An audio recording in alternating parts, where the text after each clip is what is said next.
7h52, Laurie, l'heure de Quartier Libre. La chronique de Guy ce matin, alors ? Eh bien, ce matin, Guy revient sur la polémique suscitée par les chants des supporters parisiens au Parc des Princes. Bonjour Guy. Oui, bonjour Guy. Bonjour Laurie, bonjour Patrick, bonjour à tous. Je salue Jean-Michel Cohen que vous venez d'interviewer, qui est quand même l'homme qui m'a sauvé la vie, qui m'a fait perdre 150 kilos, excusez du peu.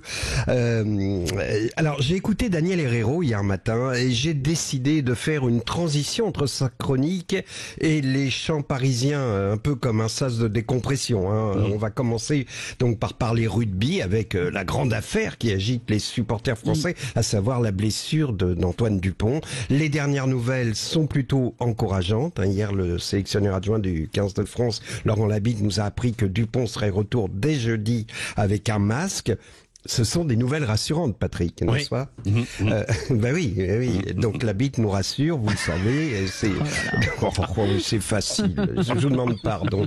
Je sais, c'est indigne de moi, c'est sous-entendu graveleux, tellement facile. D'autant que Laurent Labitte mérite le respect. Ça a été un très grand joueur, un joueur audacieux. On se souvient encore des commentateurs, je me rappelle de Pierre Salviac, enthousiaste, qui s'extasiait quand Labitte sortait de la mêlée pour s'enfoncer côté fermé. Enfin, on se souvient également qu'il était très bon en touche, Labitte. Dès qu'il y avait une touche, Labitte se dressait en pleine extension. Enfin bon, redevenons sérieux, car la question aujourd'hui est de savoir qui va remplacer Dupont lors du prochain match de l'équipe de France. Alors, deux joueurs sont en balance, Maxime Lucu et Baptiste Couillou. Et là, il y a un vrai débat au sein du staff tricolore. Galtier préfère Maxime Lucu, alors qu'évidemment, Labitte est proche de Couillou. Bon, je sais, c'est affligeant, mais c'est un échauffement de vulgarité avant d'en venir au foot avec la polémique de ces derniers jours, constituée par les chants homophobes du Parc des Princes.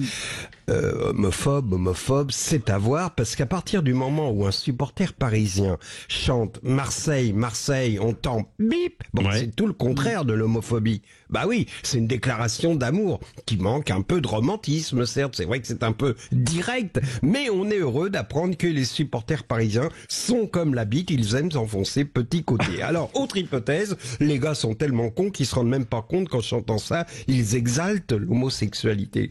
Quoi qu'il en soit, Madame Amélie Oudéa-Castéra, ministre des Sports, a décidé de porter plainte. Alors ça, c'est d'une faucuserie absolue, parce que ces chants-là, on les entend sur tous les stades de France. C'est sans doute regrettable, mais ces chants de supporters, ils sont comme fossilisés dans la tête des spectateurs des matchs de foot, au point qu'ils en sont dénués de tout sens homophobique. Moi, je me souviens, à 12 ans, quand le gardien de but dégageait au 6 mètres, je chantais le fameux OIS en bip bip, quoi, voilà.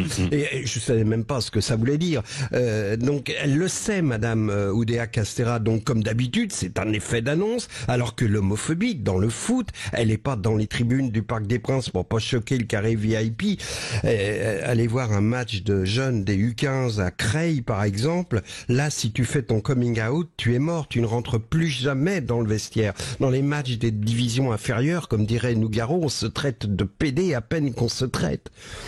Pour finir, revenons au rugby, avec un peu d'air pur, avec l'hymne des Bleus.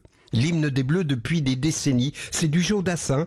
Les bien-pensants vont encore dire que c'est franchouillard, que c'est de droite. Mais nous, les bien-pensants, on leur fait ce que les Parisiens font aux Marseillais.